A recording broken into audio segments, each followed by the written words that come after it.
por favor, a la profecía de Abdías, profeta Abdías.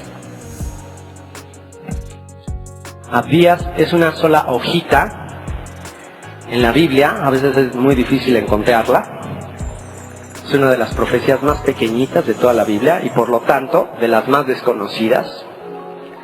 Sin embargo, es una profecía muy, muy poderosa. Es una profecía que tiene que ver mucho con el tiempo que vivimos. Y la profecía de Abdías es el anuncio del juicio a los descendientes de Esaf o Esaú.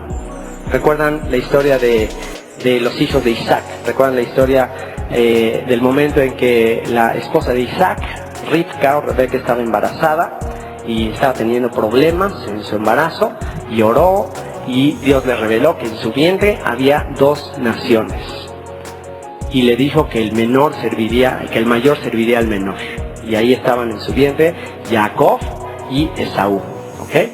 Y pues cuenta ahí la escritura el momento en que Jacob toma la primogenitura por medio de ahí una negociación que hace con Esaú, y a partir de ahí Esaú toma un resentimiento muy fuerte contra Jacob y comienza a perseguir a Jacob, y es toda una historia que está toda relatada ahí en el libro de Génesis.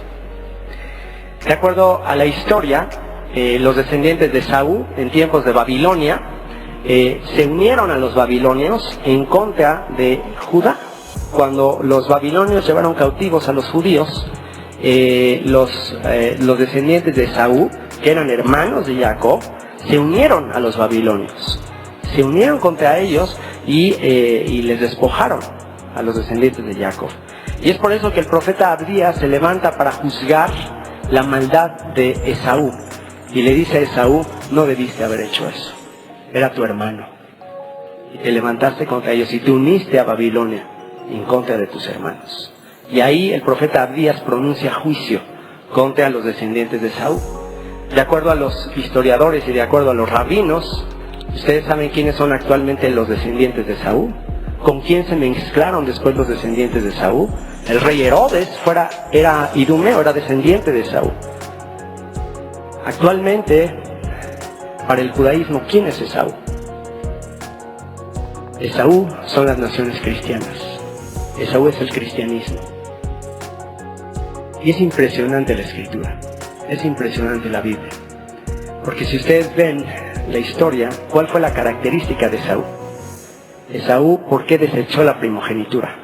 ¿Por qué botó la primogenitura? ¿Por qué derrochó la primogenitura? Porque prefirió el mundo, prefirió asociarse con el mundo, prefirió casarse con mujeres que no eran de la descendencia de Israel. Y Jacob fue alguien que buscó y buscó y buscó y buscó la primogenitura hasta que la obtuvo. Así que los descendientes de Esaú se mezclan y la descendencia actual es lo que se convirtió en el Imperio Romano y posteriormente en la religión romana, en el catolicismo romano. Y si analizamos la historia del catolicismo romano en su trato con los descendientes de Jacob, ¿cuál es? ¿Cuál es la historia de la Iglesia católica con la descendencia de Jacob, la descendencia de Israel? La historia es muy triste.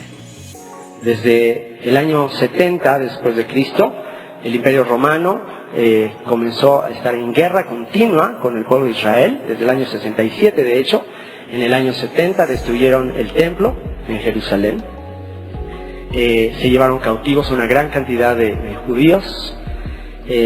Después, en el año 132, se iniciaron las guerras finales y en el año 135 terminaron por arrasar toda la tierra de Judea.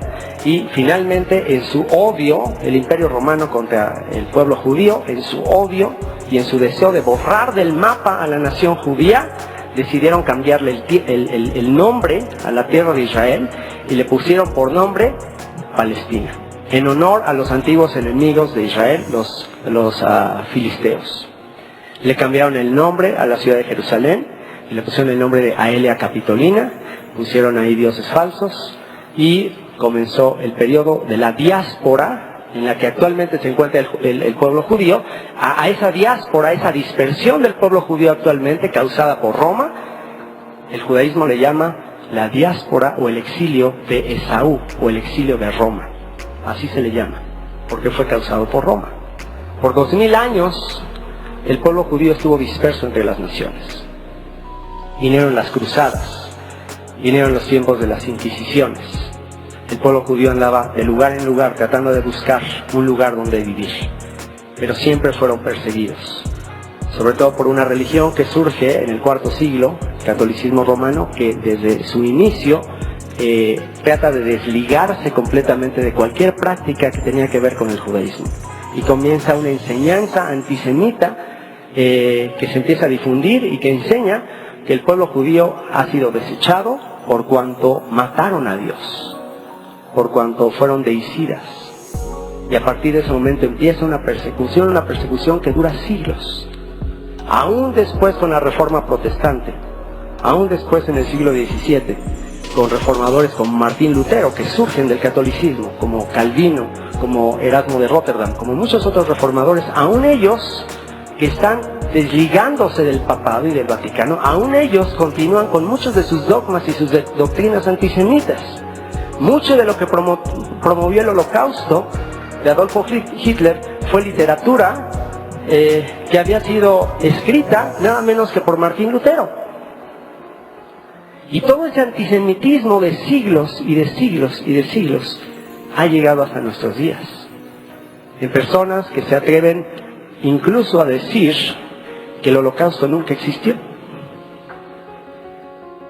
En estos días, el primer ministro de Israel, Benjamín Netanyahu, presentó un discurso histórico ante las Naciones Unidas y dijo algo impresionante al estar parado en ese podio, porque un día antes de su sermón, de su discurso, había estado ahí el presidente de Irán. Y el presidente de Irán está anunciando está continuamente diciendo que el Holocausto es una mentira, es una farsa, que nunca existió, y que hay que destruir al pueblo judío, y que él está comprometido a quitar de la faz de la tierra al pueblo judío. Al siguiente día se paró en ese mismo podium el primer ministro de Israel y sacó un documento firmado por los principales líderes del partido nazi en Alemania, principalmente por Hitler y por muchos otros, y sacó copias de ese documento. Y le dijo: yo quiero mostrarle al mundo este documento que aparece firmado por los líderes nazis que mataron a mi pueblo. Y aquí está este documento. Yo quiero decirle al presidente de Irán y a todos los que estuvieron aquí escuchándole, si este documento y si el gobierno de Alemania dice toda esta historia, es mentira. Después sacó los planos de los campos de concentración, sacó los planos, literalmente los enseñó y dijo: yo quiero mostrarles los planos de los campos de concentración, quiero preguntarles si esto también es mentira. Dice el presidente Barack Obama acaba de estar en un campo de concentración y fue a presentar su lamento, su tristeza por lo que pasó. Y yo quiero preguntarle al presidente de Irán si el presidente Barack Obama también es un mentiroso. Y habló de su familia, habló de los familiares de su esposa y habló de toda la persecución que se ha hecho. Lo triste es que en escuelas en Inglaterra se está empezando a prohibir la enseñanza del Holocausto para no ofender a la religión islámica. Y si apenas a menos de 100 años sucedió eso y ya se está queriendo que se olvide, ¿ustedes qué creen que habrá sucedido con la historia mucho menos conocida de la Inquisición?